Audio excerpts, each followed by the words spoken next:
Good morning good morning good morning good morning আমার সকল বন্ধুদের। সকালটা সবার শুভ হোক। এই বলে আজকে আমি ছোট্ট একটা ব্লগ শেয়ার করব তোমাদের। আমার শরীরটা প্রচণ্ড খারাপ, এতটা গরম পড়েছে আমার কিচ্ছু ভালো লাগছে না। একটু রান্না করে এসেই ফ্যানের নিচে বসছি, জানো তো, ভীষণ শরীরটা খারাপ লাগছে। ভাত করা হয়েছে, কলমি শাক পেঁয়াজ দিয়ে ভেজেছি, আর ওইদিকে মুসুরির ডালটা সেদ্ধ করে নুন হলুদ দিয়ে রেখেছি। এবার বাজার থেকে কি এনেছে চলো দেখি। টকের ডাল করব আজকে, নর্মাল রান্না করব, একদম মশলা রান্না খেতে খেতে আর ভালো লাগছে না। তো চলো যাওয়া যাক কিচেনে। আমার আর একদম বান্নার দিকে যেতে ইচ্ছেই করছে না, বিশ্বাস করে একদম ইচ্ছে করছে না। মনে হয় কি শুয়ে থাকি, কথা বলতেও কষ্ট হয় আমার, জানো না তো, এই গরমে। আর দীঘা থেকে আসার পর প্রচণ্ড শরীরটা খারাপ হয়ে গেছে। কখনো সমুদ্রের জলে আমি স্নান করি না, এমনি একটু পা ভেজাই। তো এবার চান টান করে আমার কেমন একটা কী বলবো, যাই হোক চলো কিচেনে যাওয়া যাক। দরজা জানলা কিছুই বন্ধ, বিছানাপত্র আলগোছ হয়ে আছে, সব পরে গোছাবো। যাই আর তোমাদের সাথে শেয়ার করি। দেখো এখানে দেখায়, এই যে শাক ভাজা হয়ে গেছে, ডালটা সিদ্ধ করে রেখেছি, আর ওখানে ভাতও হয়ে গেছে। আর বললাম না আজকে কি করব, তো এই আজকে নিয়ে এসছে পটল, নিয়ে এসছে ভেন্ডি, নিয়ে এসছে, তো আর ওই যে দেখো টমেটো নিয়ে এসছে। তো কী করবো না করবো সবটা তোমাদের শেয়ার করবো। ওইগুলো থাক, ওইগুলো আমি ধোবো, ওইগুলো থাক। তো অনেকটা বাসনও বেসিনে জমে আছে, এগুলো আস্তে আস্তে সব ধুয়ে টুয়ে গুছিয়ে নিয়ে আমি আসছি চাটা খেয়ে। এগুলো ততক্ষণে দাদাভাই উঠতে আমার রান্নাও হয়ে গেছে। তো চলো গুছিয়ে আমি আসছি, ওকে।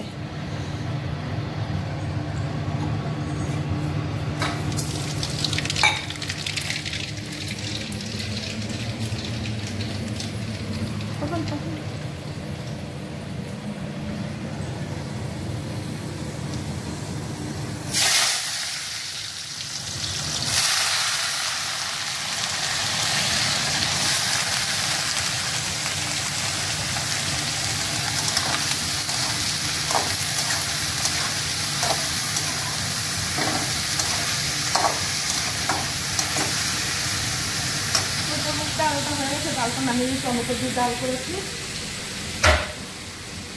আর আলু দিয়ে পটল দিয়ে কালো জিরা ফোড়ন দিয়ে তো ভাজা করবো। আর কি করবো, শাক হয়ে গেছে, ভাত হয়ে গেছে, আজকে আর একদম ভালো লাগবে না, কিছু রান্না করতেই চলছিলাম।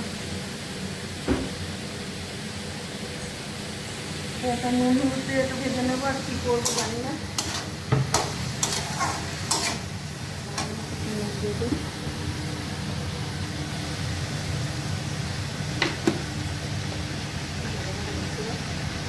পেঁয়াজ দিলে ভালো হতো, কিন্তু এখন কাটার আর সময় নেই যে পেঁয়াজ কেটের মধ্যে দেবো। পেঁয়াজ কেটে দেওয়া যাবে না, একদম রান্না করতে ইচ্ছে করছে না, আর ভালোই লাগবে না যেন রান্না বান্না। জানি একটু রান্না করবো জানি না, ভীষণ আমায় দেখো জাস্ট আমায় দেখো, এতটা কষ্ট হচ্ছে, ভীষণ কষ্ট, ভীষণ একদম ভালো লাগছে না।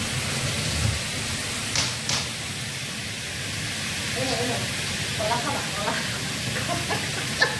কলা খাবে, কলা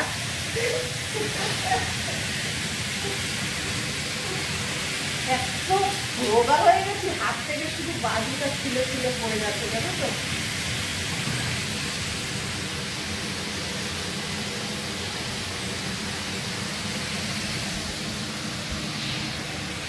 ডাল ভাত শাক হয়ে গেছে, আর এখন বাকি রইল ভেন্ডিটা, জানি না কী করবো। এদিকে পটল ভাজা হচ্ছে। তো চলো বাইরেটা দেখবো, চলো চলো চলো চলো।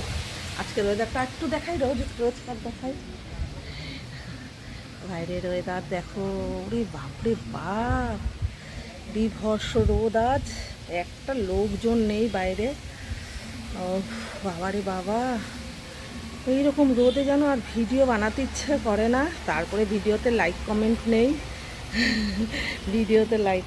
নেই, তো পাগলের মতো ভিডিও বানাই কষ্ট করে, কোনো লাভ নেই। তোমরা ভিডিও এত কষ্ট করে ভিডিও দিচ্ছি, এত কষ্ট করে, মানে জাস্ট পাগলের মতন ভিডিও বানাচ্ছি গরমের মধ্যে। ভিডিও বানাতে বানাতে তো আমার স্ট্রোকও হতে পারে, তাহলে স্ট্রোক হয়ে যদি মরে যায় একটা সান্ত্বনা নিয়ে মরবো তো, যেন একটা ভিডিও ভাইরাল করেছি বা ভাইরাল হয়েছে, বা তোমরা ভিডিওগুলো দেখছো, লাইক কমেন্ট করছো, কিচ্ছু করছো না তোমরা। ভালো লাগে না, একদম ভালো লাগে না। তো চলো রান্না বান্নাটা একটু সেরে, আমার ঘরে যদি থাকে, যা থাকে আমি সকাল সকাল করি, ওটাই আমার ভালো লাগে। বাজার করে নিয়ে এসে রান্না একদম অসহ্য যন্ত্রণা, দাদাভাইয়ের উপর রাগও দেখাতে পারি না, কী করব। তো চলো, ভালো লাগছে না। একবার স্নান করেছি, স্নান করে এসেছি, আর একবার স্নান করব। তো চলো দেখা যাক কী করা যায়। দেখো বন্ধুরা, পাঁপড় ভেজে নিলাম, পটল আলু ভেজে নিলাম, শাক করে নিলাম, আর ওইদিকে টকের ডাল হয়ে গেছে। ওইদিকে দাদা ভাই পোস্ত পেস্ট করছে, পোস্ত করব। এই যে ভেন্ডি দিয়ে আলু দিয়ে এটা পোস্ত দিয়ে তরকারি করব টমেটো দিয়ে। তো আলুটা ভেজে নিই, ভেন্ডিটা এখন দেওয়া যাবে না, তো ভেন্ডি আলু পোস্ত হবে। তো দাদা ভাই পোস্ত পেস্ট করছে,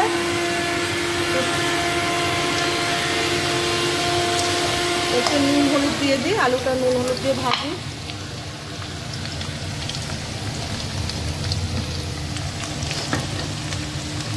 এটা জাস্ট পোস্ত বলা যায়, বা ভেন্ডি আলু তরকারিও বলা যায় পোস্ত দিয়ে।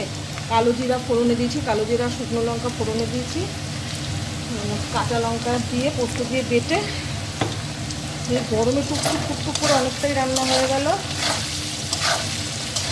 এতে টমেটো হবে, টমেটো দেবো, ভেন্ডিগুলো একটু পরে দিয়ে, আলুগুলো বয়েল হয়ে যায়। কাঁচা লঙ্কা দাও, দিয়ে পানির জল দিয়ে টমেটো দিয়ে আলুটা ভালো করে, কারণ ভেন্ডিটা নরম জিনিস, ভেন্ডিটা এখন দেবো না, ভেন্ডিটা কচি, একদম কচি ভেন্ডি। এই টমেটোটা দেবো ভেন্ডি আলুর তরকারিতে।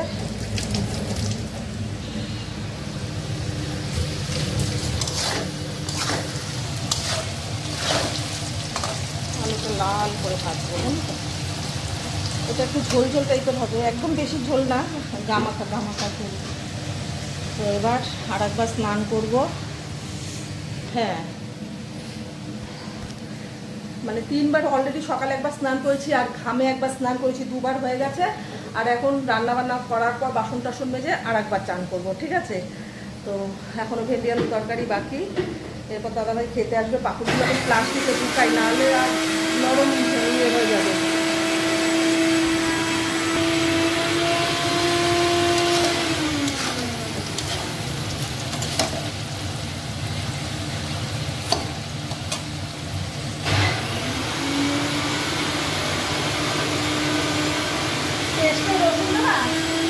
রসুন দেবা 3-4 কোয়া, 3-4 কোয়া রসুন দেবো, আচ্ছা লাগে রসুনের গন্ধ। 4-5 রসুন দেবো।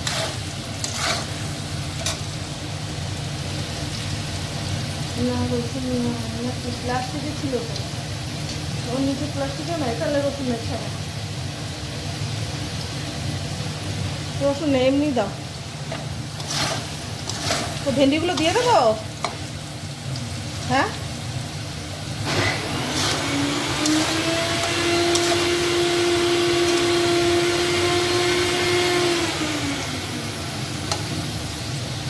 আলুগুলো সুন্দর, দেখো কি সুন্দর লাল ভাজা হয়ে গেছে।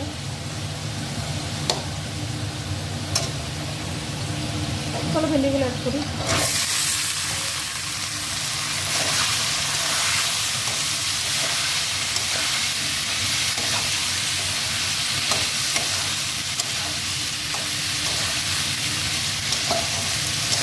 এবার বেশি ভাজবো না, ভেন্ডিটা অল্প ভেজে এবার মশলাটা দিয়ে দেবো, কাঁচা লঙ্কা পোস্ত বাটাটা এর মধ্যে দিয়ে দেবো, ঠিক আছে।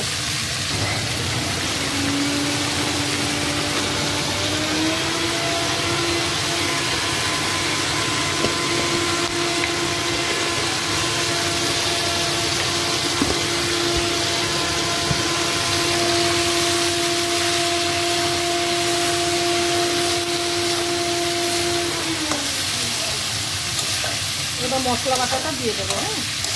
তো মশলা বাটাটা দিয়ে টমেটো দিয়ে আন্দাজ মতো জল দিয়ে ভিডিওটা আর বড় করলাম না বন্ধুরা। এবার পোস্ত বাটাটা দিয়ে দিই। পোস্ত বাটাটা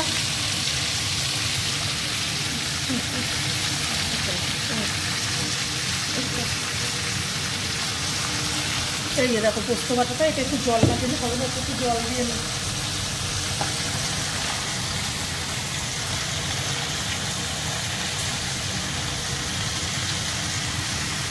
আর বেশি বড় করবো না, পোস্তটা দিয়ে